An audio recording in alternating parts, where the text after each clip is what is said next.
Good morning, students. Good morning, students. Chapter second, सेखीबाज मक्खी, class third. बेटा, यहाँ पर मैं आपको ये चैप्टर पढ़ाने जा रही हूँ जिसका नाम है सेखीबाज मक्खी. बेटा, यहाँ पर चित्र के माध्यम से देखेंगे कि एक जंगल सा बन रहा है और उसमें एक शेर बैठा हुआ है और शेर के ऊपर एक मक्खी उड़ रही है. तो अब हम अपनी पंक्तियों को आगे बढ़ाते हुए पढ़ते हैं. एक था जंगल, उस जंगल में एक शेर भोजन करके आराम कर रहा था. इतने में एक मक्खी उड़ती उड़ती वहाँ आ पहुँची. शेर ने 2-3 दिनों से स्नान नहीं किया था, इसलिए मक्खी शेर के कान के एकदम पास बिन बिन बिन करने लगी. शेर को बहुत मुश्किल से नींद आई थी. उसने पंजा उठाया. बेटा, यहाँ पर बता रहे हैं कि एक मक्खी थी जो कि शेर को बार बार परेशान कर रही थी. शेर 2-3 दिनों से नहाया नहीं था और शेर को जो नींद थी बहुत ही मुश्किल से आई थी, फिर भी वो मक्खी उसको बार बार परेशान कर रही थी.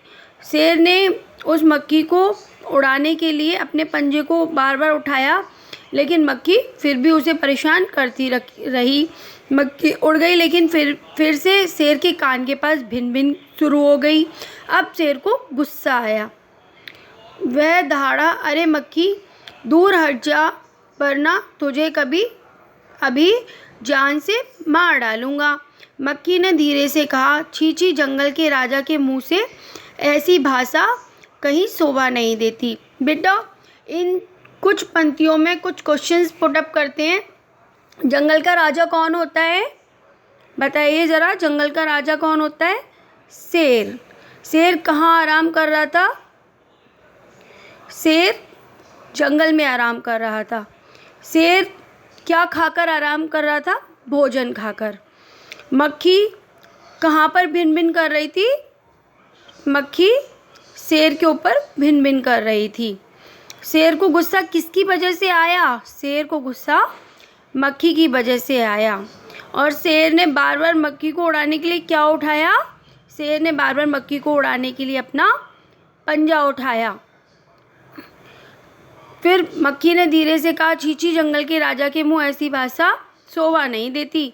शेर का गुस्सा और बढ़ गया. शेर का गुस्सा किसने बढ़ाया? शेर का गुस्सा मक्खी ने बढ़ाया. उसने कहा, एक तो मुझे सोने नहीं देती, ऊपर से मेरे सामने जवाब देती है. चुप हो जा, वरना अभी. मक्खी बोली, वरना क्या कर लोगे? मैं क्या तुमसे डर जाऊंगी? मैं तो तुमसे भी लड़ सकती हूँ. हिम्मत हो तो आ जाओ.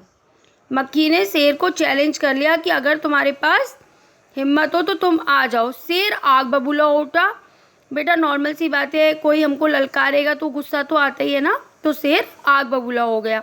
उसने कान के पास पंजा मारा. मक्खी तो उड़ गई, पर कान जरा छिल गया. मक्खी उड़कर शेर की नाक पर बैठी, तो उसने मक्खी को फिर पंजा मारा.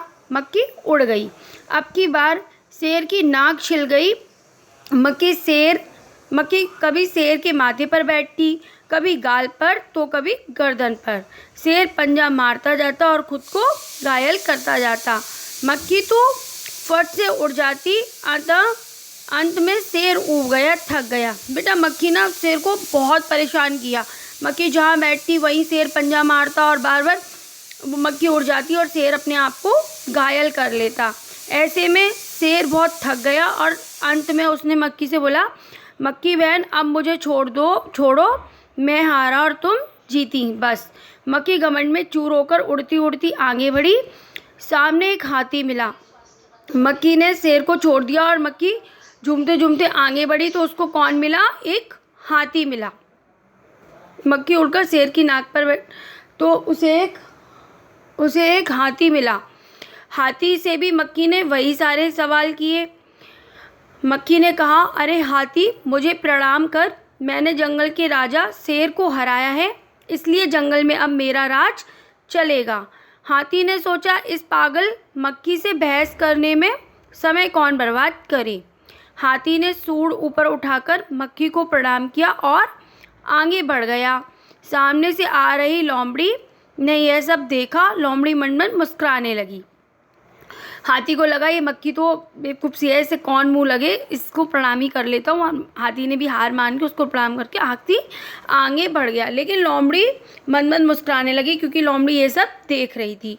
इतने में मक्खी ने लोमड़ी से कहा, अरे ओ लोमड़ी, चल मुझे प्रणाम कर, मैंने जंगल के राजा शेर और विशालकाय हाथी को भी हरा दिया है। यही सारी बात ना मक्खी ने लोमड़ी से भी बोली। तो लोमड़ी ने अपनी चतुराई का प्रयोग करते हुए बोला। लोमड़ी ने उसे प्रणाम किया, फिर धीरे से बोली, धन्य हो मक्खी रानी, धन्य हो, धन्य है आपका जीवन और धन्य है आपके माता पिता। लेकिन मक्खी रानी, उधर वह मकड़ी दिखाई दे रही है ना, वह आपको गाली दे रही थी, उसकी जरा खबर लो ना। यह सुनकर मक्खी गुस्से से लाल हो उठी। मक्खी बोली, उस मकड़ी को तो मैं चुटकी बजाते खत्म कर दूंगी। क्योंकि बेटा यहाँ पर ना मक्खी को बहुत ही ज़्यादा घमंड आ गया था।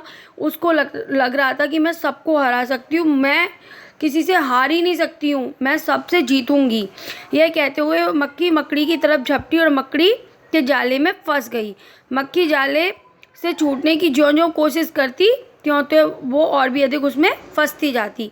अंत में वह थक गई, हार गई। यह देखकर लोमड़ी मंद मंद मुस्कुराती हुई वहाँ से चलती बनी। बेटा इस कहानी से क्या शिक्षा मिलती है? इस कहानी से शिक्षा मिलती है कि हमें कभी भी घमंड नहीं करना चाहिए और सामने वाले को अपनी ताकत से कम उसकी ताकत नहीं समझनी चाहिए। कहने का तात्पर्य है कि सामने वाले को अपने से कम नहीं समझना चाहिए। बेटा आजकल जो ये सब चल रहा है, कोरोना और ये सब चल रहा है, तो ये भी एक मक्खी की तरह है जो कि हमें परेशान कर रहा है और हमें घर पर रहकर इसको हराना है। आप सब बिल्कुल भी चिंता मत कीजिएगा, हमारे स्कूल में पढ़ने वाले दिन दोबारा लौट कर आएंगे और हम दोबारा से क्लासेस में पढ़ेंगे। फ़िलहाल आप वीडियो के माध्यम से इस चैप्टर को इंटरेस्ट के साथ में पढ़ें और करें। Thank you very much.